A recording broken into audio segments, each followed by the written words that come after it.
बिस्मिल्लाहिर्रहमानिर्रहीम। अस्सलाम वालेकुम वरहमतुल्लाहि वबरकातुहू। प्यारे दोस्तों, आम एक सवाल पूछा जाता है कमेंटों में भी और कई जगहों पर भी एक सवाल उठाया जाता है मुसलमानों की तरफ से कि कुरान पाक में जब हम कोई एप्लीकेशन करते हैं, कुरान पाक की कोई एप्लीकेशन कुरान पाक को तिलावत करने के लिए, तो क्या उसको छूना जायज है? तो दोस्तों, ये हम जो कंप्यूटर में या मोबाइल में हमने कुरान पाक की एप्लीकेशन या कुछ सॉफ्टवेयर डाउनलोड किया होता है, सबसे पहले तो आप ये तसल्ली करें कि ये जो कुरान पाक है जो हमने डाउनलोड किया है, क्या ये किसी बद अकीदे का लिखा हुआ तो नहीं है या किसी कादियानी का, क्योंकि कादियानियों के भी अहमदियों के भी कुरान पाक डाउनलोड होने के लिए हमें एप्लीकेशन प्ले स्टोर से मिल जाते हैं। इस बात का आपने ध्यान रखना है।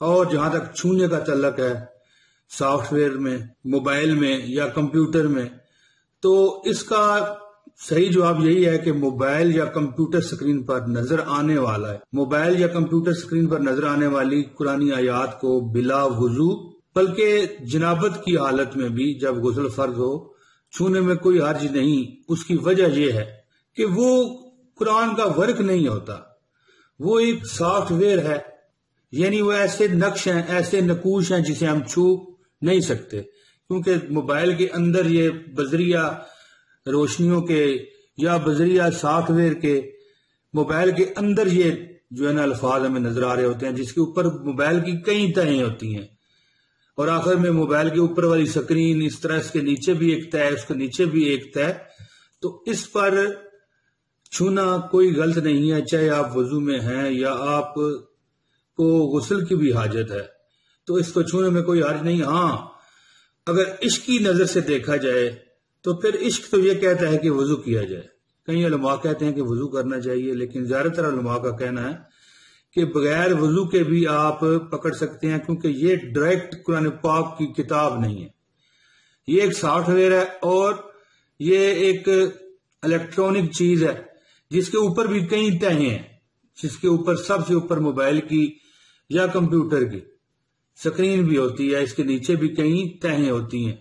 दोस्तों, ये नकूश भी कंप्यूटर या मोबाइल के शीशे पर नहीं बनते बल्कि रैम पर बनते हैं। जो रैम होती है ना हमारे कंप्यूटर की या मोबाइल की, ये उस पर बनते हैं और हम उससे बहुत दूर होते हैं। नजर तो हमें ये आ रहे होते हैं लेकिन हम उससे बहुत दूर होते हैं।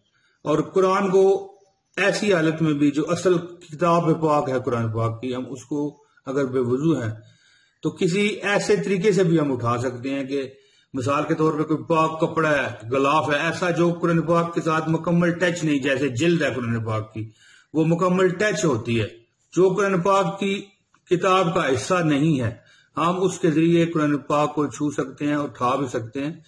लेकिन मोबाइल में हम बिल्कुल इसे पढ़ सकते हैं बेवजू।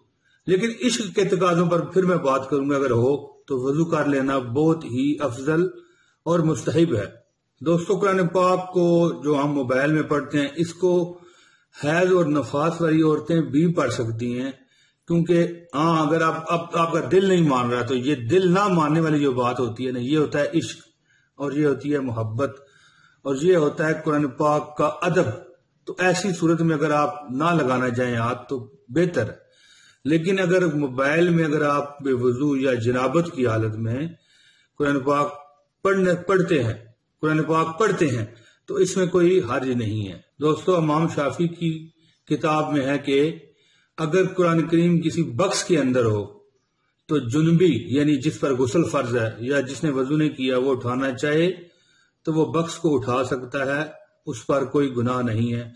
या कुरान पाक किसी ऐसे तरीके से, किसी ऐसे कवर से, किसी कपड़े से, किसी ऐसे कागज से जो उससे अटैच नहीं है, पकड़ कर हम अगर उठाना चाहें तो उठा सकते हैं, इसमें कोई गुनाह नहीं है। बाकी अल्लाह और उसके रसूल बेहतर जानते हैं। उलमाए कराम का ये मुतफिका जो है फतवा है कि कुरान पाक मोबाइल में पढ़ना बेवजू कोई बेअदबी नहीं है या गुनाह का काम नहीं है। अलबत्ता अगर आप ना करें तो ये आपके हक में बेहतर इसलिए है कि ये इश्क के तकाजों के तहत बंदा कर रहा होता है। लिहाजा कुरान पाक को मोबाइल और कंप्यूटर में वजू के बगैर भी हम पढ़ सकते हैं। जल्द अगली वीडियो में आपसे मुलाकात होगी। बहुत शुक्रिया जी। अस्सलाम वालेकुम।